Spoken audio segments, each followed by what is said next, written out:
Good afternoon, everyone. Carahsoft Technology would like to welcome you to our ClearCube Partner Enablement Training. Before we get started, please note that all of your lines have been muted to reduce any background noise, and we hope you take full advantage of the chat option and Q&A option on the bottom of your screen to ask any questions throughout the presentation. If we are unable to get to your questions, our team will certainly follow up with you offline. This webinar is being recorded, and a copy of the presentation will be emailed to you. Just to tell you a little bit about Carahsoft, we are a trusted government, education, and healthcare IT solutions aggregator, delivering software and support solutions to federal, state, and local government agencies and enterprise healthcare organizations. Carahsoft maintains dedicated teams to support sales and marketing for all of its vendors. Our contact information will be at the end of the presentation, so please don't hesitate to call or email us for any of your needs. Today, we are lucky to have our presenter from ClearCube, Mark Moore. So at this time, I'd like to hand the floor over to Mark. Thank you. Carahsoft has been, I guess, our sole distributor for a very, very, very long amount of time. ClearCube is a VDI endpoint manufacturer, and we'll kind of go through the deck real quick. But really what we wanted to emphasize today is just really who we are, why you guys should care about it, what we sell, and then what makes us unique. Right now, especially in the supply chain or anything that's IT related, there's lots of challenges that are out there simply because of supply chain challenges and things like that. So, the more partnerships we can have, or the more tools we can give to our partners and then to our distributors, and then ultimately down to the customer level, the better we can do our job, the more value we can add to the customers, and we can all sell more and make more money. So anyway, this presentation, I've given it several different times in several different forms. It really, really works best if it's interactive and conversational. So send messages through the chat if you have questions about anything as we go. So it's interactive, we can have a conversation. This presentation is not technical, it's very, very high level, but we can get into the weeds if we need to, if we have enough time. So I'm going to talk for about 20 minutes, and then we're going to open up for questions, and then we'll figure out what we want to go from there. Okay, so real quick introduction on myself. So had a technical background for a very, very long time. I used to work at Dell for 13 years. I worked at Microsoft, and so IT's always kind of been where we're at. Been with ClearCube for about 3 years, and I manage the inside sales team and then the channel relationships for ClearCube. We've got Brady on the phone with us. He's on my federal team. We've got Blake, which is on the commercial team, and then we have Crosby, who's our systems engineer, and he also runs our support team here. So we'll talk a little bit about ClearCube, who the heck we are, why you should care. We'll talk about the value that we can add for you guys, and then you can then pass it on to your customers. We'll talk about what's hot, what topics are out there. We'll talk briefly about solutions and products. We'll talk about the engagement process, how you register a deal, what kind of margins to expect, and then we'll open up for questions. And then at the end, I'll follow up with a packet of all the stuff that we sell, battle cards, product matrices, deal registrations, how to do it, how to engage with us. And then if anybody wants some additional one-on-one training for your sales team or a technical deep dive with your teams, we can follow up that as well. Okay. Gabby, any questions so far? Are we all good? We're all good. Cool. All right. So who the heck is ClearCube? So ClearCube's been in business for about 24 years. We're in Cedar Park, Texas, so a little bit north of Austin. Why you should care about that is because I suppose most of us here on the phone are federal facing, or at least SLED facing. So that means that most everything we sell is TA compliant. ClearCube comes from, we clear the cube of all the crap. So in the olden days when we had a big old PC and things like that, we make small appliances that are user-friendly, easy to use, save space, save money, all that kind of business. We have close alignments with VDI, market leaders like VMware, Teradici, Microsoft, Citrix, and Intel. And then we have a strong partner network. 99.9% of our business is all done through the channel. Some of those channel partners buy direct, other ones buy through distribution, obviously, which is Carahsoft, because Carahsoft is our only distributor. The reason why that's important is that way we can control the markup. That helps you with margins, helps your customer with ultimately the end cost that comes to them. The last thing is that we're highly focused on federal. That's about 80% of our business, and then SLED, healthcare, and then commercial accounts, okay? So hopefully we're mirroring pretty much what the audience is today. So here's our elevator pitch. So ClearCube is an American-based innovative manufacturing company in Austin, Texas. We design, build, and sell unique solutions for VDI, so virtual desktop infrastructure, and we do the endpoints. So the zero clients, the thin clients. We also do cloud connectivity. So how do I get to AWS? How do I get to Azure? We also build NUCs, mini PCs. We do Blade PCs. We're one of only 2 companies in the world that do Blade PCs. We have KVM solutions. We'll talk about that.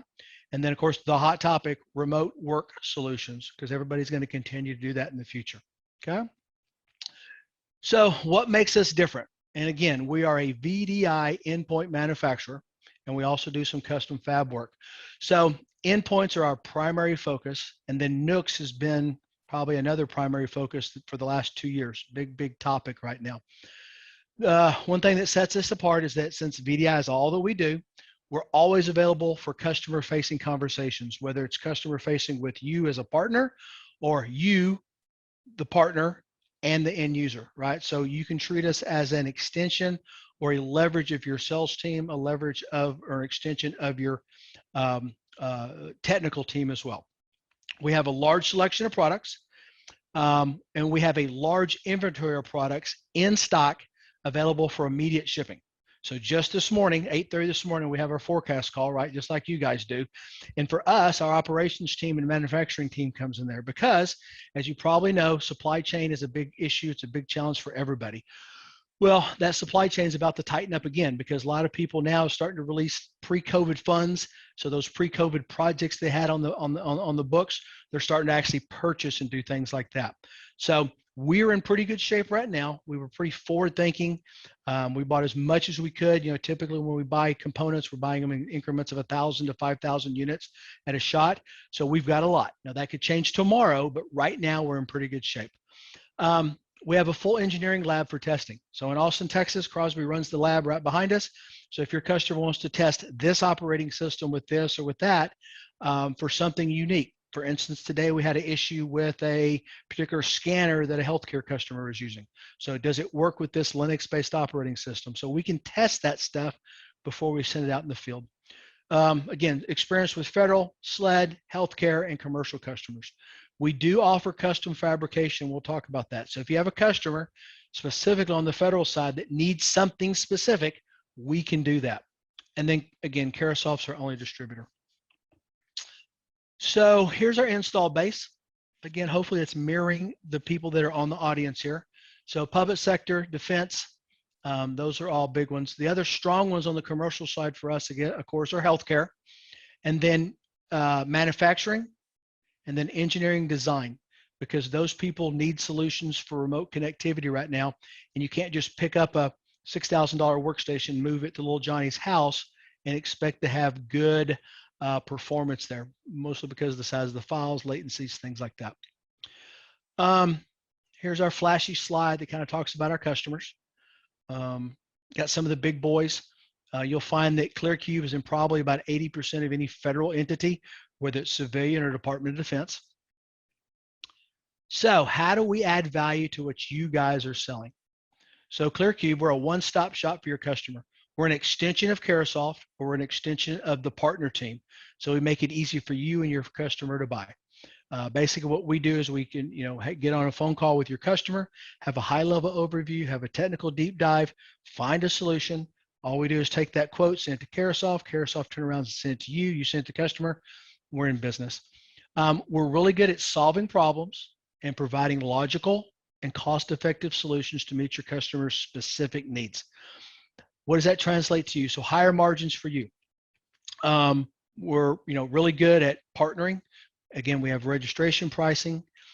Most of our gear is TA compliant, and we'll get into that a little bit more, but that's obviously very important to your customers. Through Carahsoft, we have lots of different contract vehicles that are available, and then we have lots of exclusives. So you'll see through the slide presentation, anything in that fluorescent green is going to be an exclusive. That means we're the only people that I'm aware of that can make that specific product. Okay. VDI, virtual desktop infrastructure, right? So basically you're taking and you're putting the computer on a virtual machine that sits in a data center on a server somewhere. A lot of people do that for a lot of reasons. Mostly is because it's you get remote access anywhere. It's easier for the IT personnel to simplify and manage the system. Think of patching and updating and things like that. It adds a layer of security because, again, it's under lock and key in a data center. And then it does save some cost savings, specifically if you take the cost of a $400 endpoint connected back to VMware versus a $1,500 laptop. So it's not for everybody, but there's a lot of very good use cases for it. Okay. Here's most of the scenarios that you will see or your customers will come to you needing. Hey, I need to connect back to AWS, right? We're moving everything to the cloud. Hey, I'm using VMware Horizon and I need a way to get endpoints in a cost-effective manner, right? Because the logical way to do it would be to basically take a VMware agent, load on a laptop, and then they can get connectivity everywhere. Well, that's probably a $1,500, $1,600 solution for everybody. And if you can afford that, great solution. But what about our customers that don't need 100% portability, right? Maybe it's a commercial account that's doing medical billing. Maybe it's an insurance firm. Maybe it's NASA or Department of Defense, so that data cannot leave a confined premise. So lots of good use cases. Scenario number 3 and 4, hey, I'm connecting back to AWS, but hey, I'm also using Nutanix in-house. I'm a healthcare provider. I'm using Citrix. And then lastly, hey, I'm a 100% Microsoft shop, so I've got some on-prem stuff, but hey, I want to try to connect back to this Azure using WVD. So lots of solutions, and those are lots of scenarios, and we have solutions for each of those. All right, so here's my favorite slide. So think of endpoints, kind of like when you're buying tires for your car.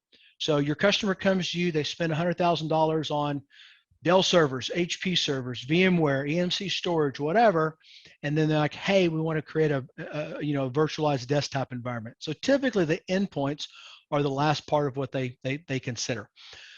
But if you really think about it, that customer experience, that last mile of connectivity is just as important as everything else, because that's physically where the rubber meets the road, right? That's where that physical connection is. So endpoints are very, very important. All right, what do we sell? So we talked about us having lots and lots of options. So as it stands as of today, we have 11 thin client models. We have 15 PCIP 0 clients. We have 4 0 plus models. We have 9 NUCs. Okay, we'll talk about that because NUCs are really, really hot right now. We have 5 different Blade PCs. We have several different KVM solutions. We sell Teradicci stuff. So if any of you guys have media and entertainment, you have architects, engineers, you need to know that we sell Teradicci software and host cards. And then we do a workstation. And then again, we have custom fabrication if the customer can afford it and it makes a logical use case. All right, so let's talk. Gabby, any questions so far? Anybody have anything so far? Yes, we do have a question. Can we visit your office location to see the product line firsthand? Ooh.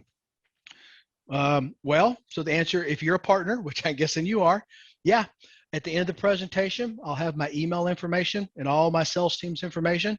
Just send me an email. Let's have a conversation. If it makes sense, yes.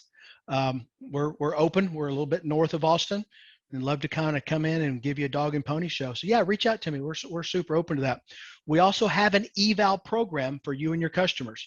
So we'll go in that detail later on or take it offline. But, you know, again, if I've been driving a Ford truck and I'm bound on Ford truck, but now I can't buy a Ford truck, you know, I'd probably like to test drive a Chevy before I just go buy that.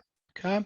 And we see a lot of that happening today. You know, we love our friends over at Dell, over at HP, but unfortunately they've been out of stock of hardware for a very, very long time on the thin client side.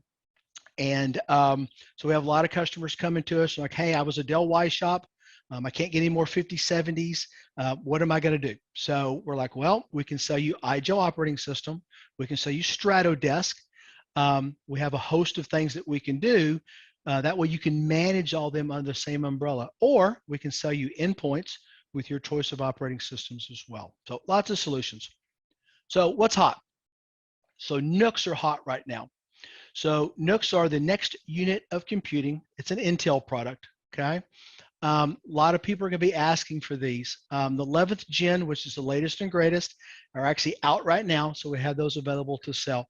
So think about, and I'll give you, for instance, we have an Air Force customer that's in San Antonio. And so they're in a command and control center.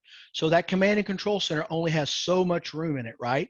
So the more crap that I can take out of there, or making a smaller footprint, that's a positive deal. So in a lot of military installations or Department of Defense or NASA type ones, obviously they're using fiber because the additional security layer that it provides. And so we were the first company that came out with a fiber connectivity, a native fiber connectivity on a NUC unit. So I've been selling lots and lots of those. So if you're not selling them to your customers, somebody else is. And they're really hard to find right now. I've got several customers that have orders at Ingram. Ingram's backlogged on the NUCs for probably the next 3 to 4 months. And it makes sense because, if I'm Intel, I'm making and producing, I don't know, 16 core Xeon processors, because I can make a lot more money than I can on a low end, PC type deal. So anyway, here's our unique proposition. So we have metal chassis, so a little bit more durable. We have dual options all the way up to quad options. We have fiber connectivity, because if you look on here, I don't know if you can see my mouse, but right here is an SFP transceiver. So I can put an SFP on there. 10 gig is coming out pretty soon. And then I also have a copper connection on there. These are TA compliant. Again, that's really, really important, because when these things leave the Intel factory from Vietnam, they are non-TA compliant. So we bring them in, we load all the components, the hardware, the operating system, the metal chassis, and therefore they become. We also have, which is a exclusive, a hard drive removable option. So if I'm a healthcare provider, if I'm a federal government customer with confidential information, I can remove that data, put it in a safe, I'm good to go. Okay? Here's another exclusive that we've just come out with. And so this is 10 NUCs that are sitting in a shelf or a drawer that you can come out. So environments that might need something like this. So think of a command and control center. So we have a specialist, we have a, whatever, sitting in front of a command and control center, a talk center, a 911 control center, a dispatch on a 911 emergency line. Well, they have volatile data that's on there. So a lot of times you'll have simply just an endpoint connecting back to a PC, in this case a NUC, so that if that endpoint gets up and walks away, there's no volatile data on it, right? The data is still secure. Video distribution is a good product for that, right? I'm sending stuff on loops. If I'm at an airport, Atlanta airport, LAX, things like that, those are good sources for those. Digital signage. And then lastly, if contractors are outsourcing, so I have somebody working overseas on a contractual basis, probably not going to send them a laptop, probably not going to give them full access to a PC, but I can give them access to an endpoint connected back to a PC that I can control. Okay. Then of course we sell thin clients. A thin client is basically a low end, typically a Celeron processor unit that is used to connect back to VMware, Citrix, Microsoft, or even back to some type of cloud application, right? The good thing about these is they reduce the endpoint cost, they add an additional layer of security, they're easy to manage. I just put them on, I bring them up under the management console, and then they're really easy to manage. Next, what we have, especially on the federal side, this will be important to everybody, is a PCIP 0 client. So PCIP is an extremely, Crosby, help me out here, a extremely secure protocol, right? Because it's passing pixels of data. And so there's no way for that data to be, I guess, scrutinized or taken over the wire. So it's an extremely secure endpoint. It's also the preferred protocol to connect back to AWS. So if I have customers that have a hybrid environment, meaning I have on-prem, maybe I'm connecting back to VMware, but I'm also connecting back to AWS as well as maybe a backup plan, then PCIP is a very secure way to go back and do that. Okay. 0+ units. So, the good thing about a 0 client is that there's basically no hard drive storage. It has limited memory, and then it has a limited CPU or CPU platform or ASIC, and then everything's soldered down onto the motherboard. So if something is removed, again, there's no volatile data, so it's a very secure box. So we also have what's called a 0+ client. So you'll find in a lot of secure environments, especially if Dell's been in there or VMware's been in there, and they're like, hey, you know, PCIP is not the best protocol to connect back to VMware. Blast is. And there's pros and cons to that, but let's just say that the customer wants to utilize Blast to take care of some or take full advantage of some of the feature sets that VMware Horizon has. And so that's a legitimate deal. But hey, I'm still in a very secure environment. So we make a 0+ unit where everything is soldered down, the memory is soldered down, the hard drive soldered down, the processor soldered down. So if something was to be attempted to be removed, well, it basically, you know, they're unable to do so. So very, very secure one. And then one thing I didn't mention on the 0 client or on the 0+, but we actually had the opportunity to put in built-in CAT card readers as well as copper or fiber connections in there. Okay. All right. So I'm going to speed through this real quick because we're already at about 20 minutes, I think. And keep me honest, Gabby.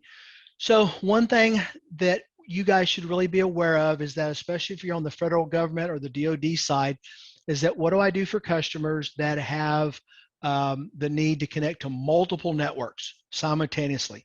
So we make an exclusive product called a client cube.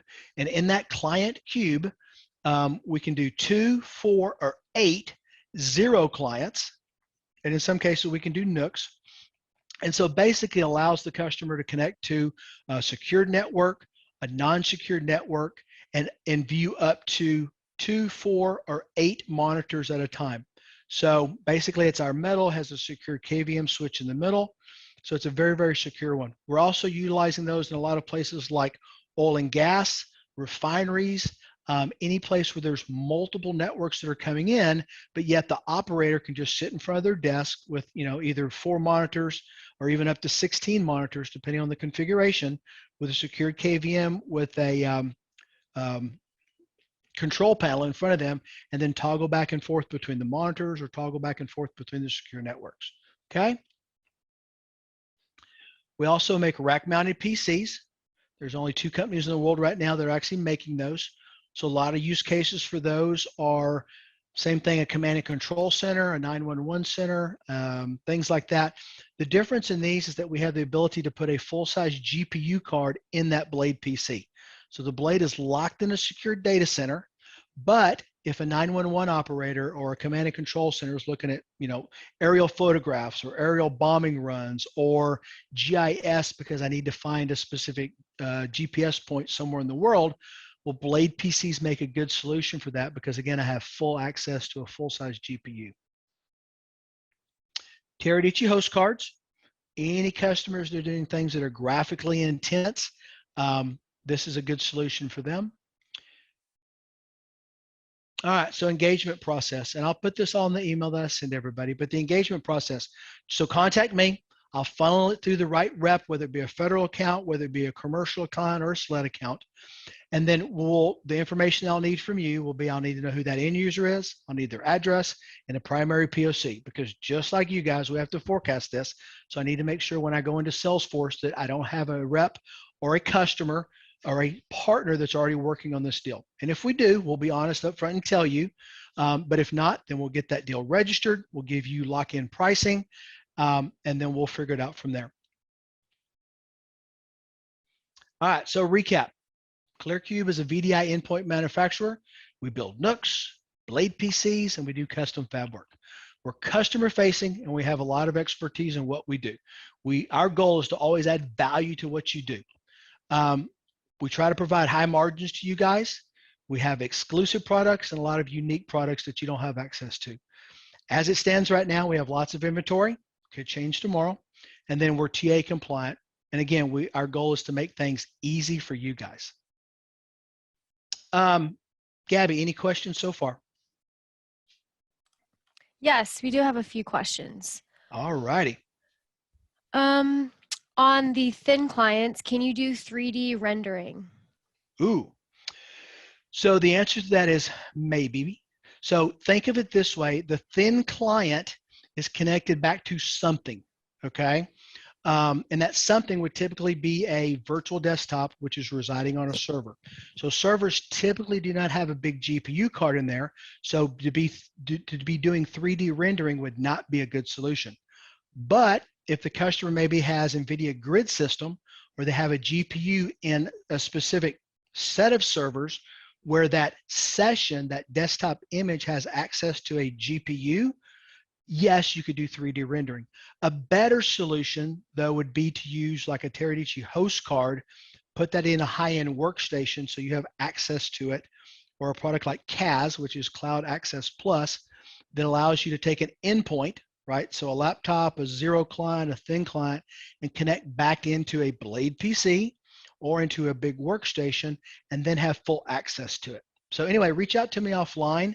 So, the answer is yes, we have ways to do it, but typically a thin client by itself is not the best solution for 3D rendering. Next question, what is your warranty options on your line? Awesome.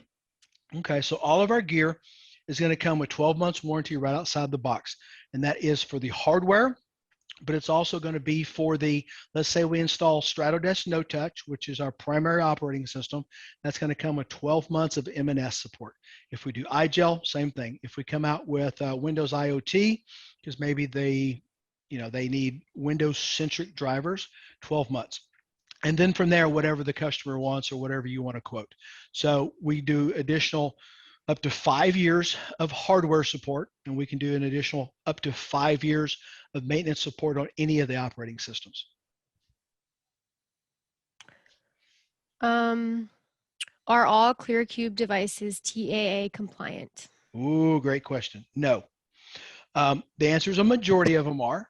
So there's several units that we physically design, build, meaning in Austin, Texas. And so for instance, all of our metal chassis, zero clients. So that means that we go out and we acquire the Teradicci chipset, the motherboard and the chipset, and we bring that in, and then we physically build metal around it, right, the chassis, and then we put in whatever Kingsington memory, and we put in a whatever hard drive, and then we build that system up from there. So all of those are TA compliant. We do have some devices that, let's say maybe they come from overseas, that because of the primary country of origin of where the processor comes from, they're not. But if the customer says, hey, it's got to be TA compliant, then we can find a solution for them. How many USB ports come with each device? Ooh, another great question. So one of the things I'm going to send everybody on here, there's a little cheat sheet. It's called the ClearCube Product Matrix, and there will be a column for each device, whether it's a thin client or a zero client or a NUC, and it's going to list the number of USB. So in most cases, there's a minimum of 4. Most are going to have 6, and then some even have more. For some specific use cases, in our metal chassis units, we make a USB hub, for lack of a better word, that looks like a DVD player or a burner that goes underneath it. So they can connect up to 7 USB.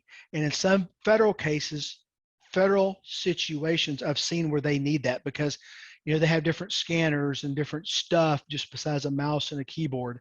The other thing that's really, really important is that if you have customers, whether they're buying zero clients or thin clients, the first question out of your mouth is, hey, Mr. Customer, are you using Zoom? Are you using Teams? Are you using GoToMeeting?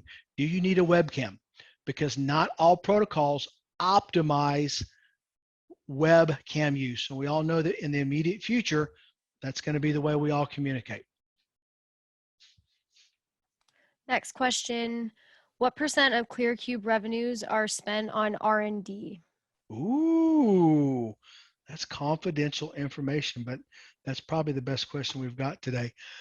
Here's how I can answer it. We're a private company, so I'm not going to disclose that, but I would say a large percentage. We have a full R&D lab. We have in our facility in Austin, Texas.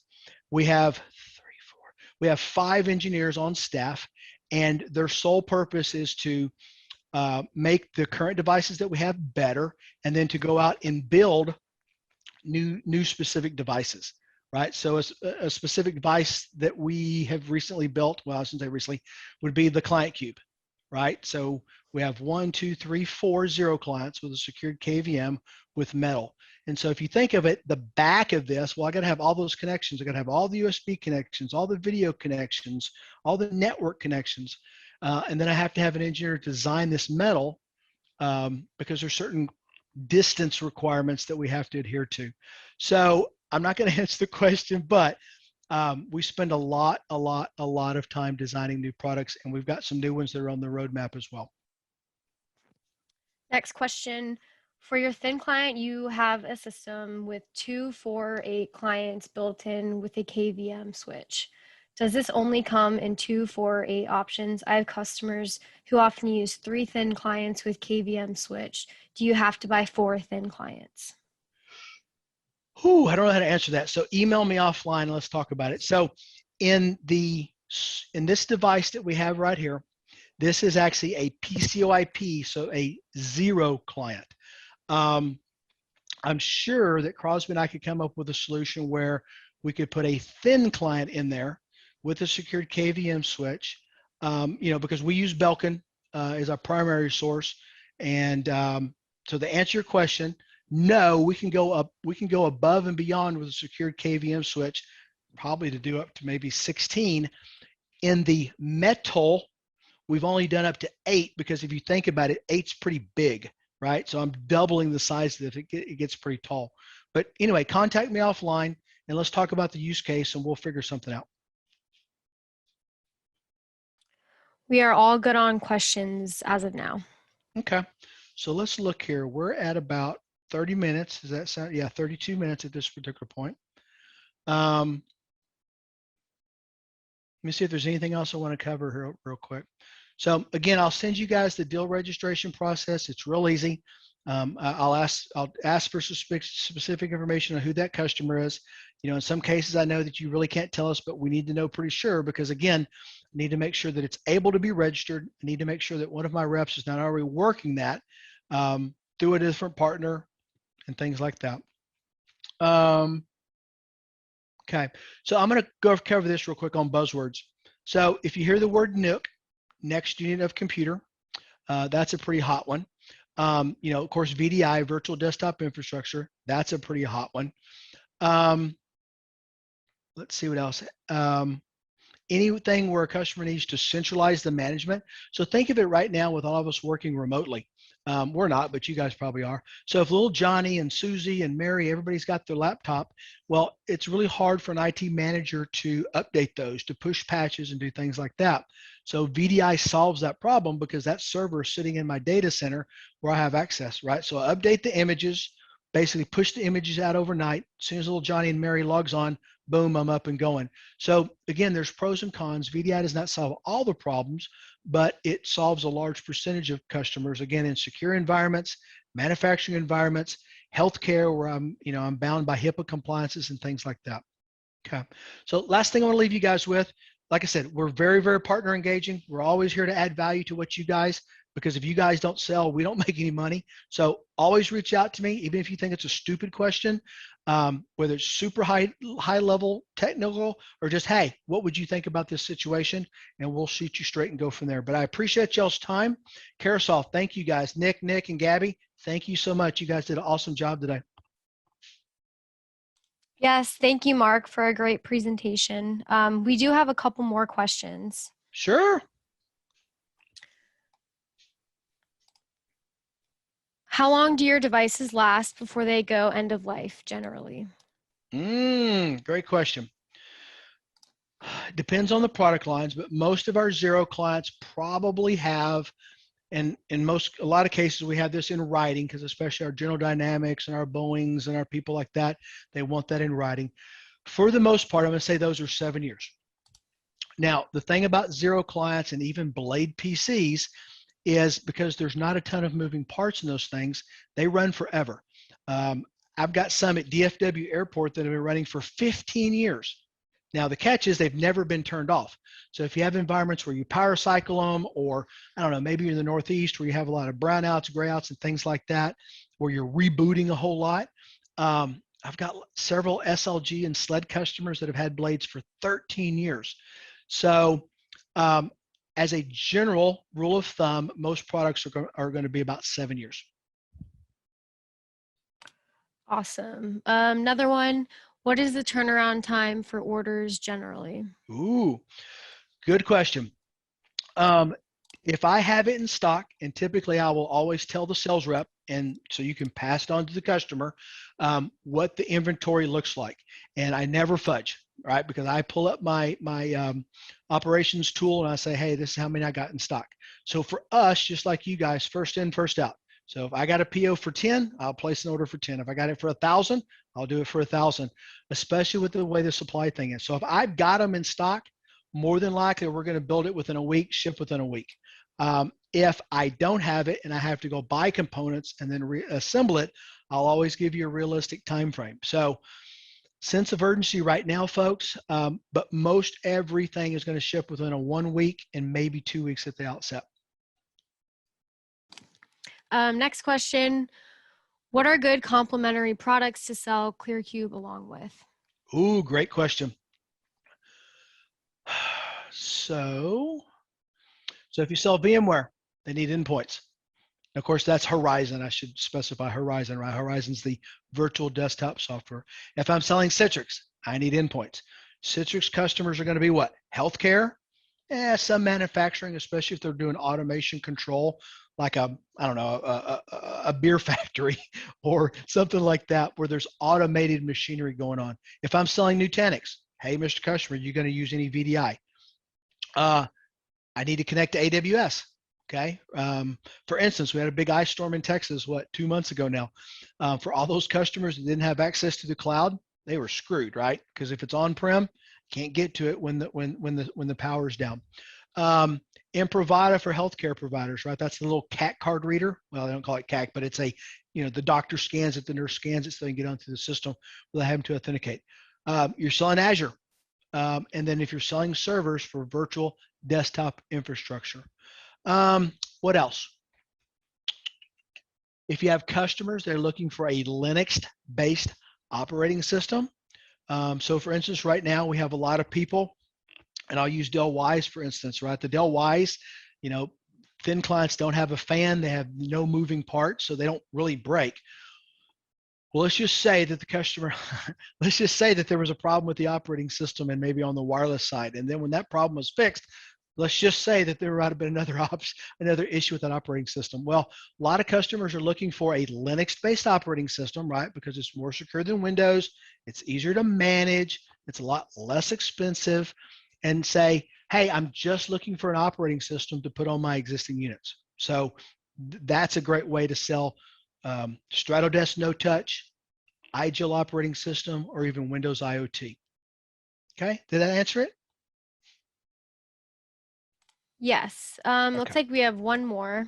Do your devices work with BLAST protocol, AWS, Cisco? Okay. Is there a preferred protocol for ClearCube? Okay. So the Linux-based operating system, they have connectors, or they have protocol connectors. Crosby's going to yell at me because I butchered that. But anyway, it's what protocol do I want to use? What hooks do I want to use to connect back to my virtual environment? So for instance, if the customer has VMware and they're using Horizon, then the preferred protocol is probably BLAST. So yes, the operating system has BLAST, but it also has Citrix. So if the customer changes, or I need to do something else, I have access to it. If the customer wants to use Microsoft RDP, Remote Desktop Services, yes, the operating system has that. If I want to use WVD, Windows Virtual Desktop, yes, I have access to that. So let's say a customer wants to go to Azure. So I want to connect with Windows locally using RDP, but I want to connect back to the Azure cloud as my backup plan. Yes, we connect to that. Now, AWS is a little bit different because AWS has its own agent, and that agent can reside on a laptop, a PC, a thin client, or whatever. But they also, the preferred protocol, the connector, if you would, is PCOIP. So we have solutions for that as well. Awesome. I think that's it for questions. Okay. Again, guys, if anything else comes up, feel free to email me. Again, we're here to add value to what you guys do, help leverage us, use our expertise, because this is what we do all the time. Again, thank you guys for your time. You ever need anything from us, feel free to reach out and we'll go from there. Thank you, Carahsoft guys. Yeah, thank you. Thank you, Mark, for answering all of our questions. And thank you for everyone for joining today. We hope this was helpful for you and your organization. Please don't hesitate to reach out. We're here to help. Everyone have a great day. Thank you.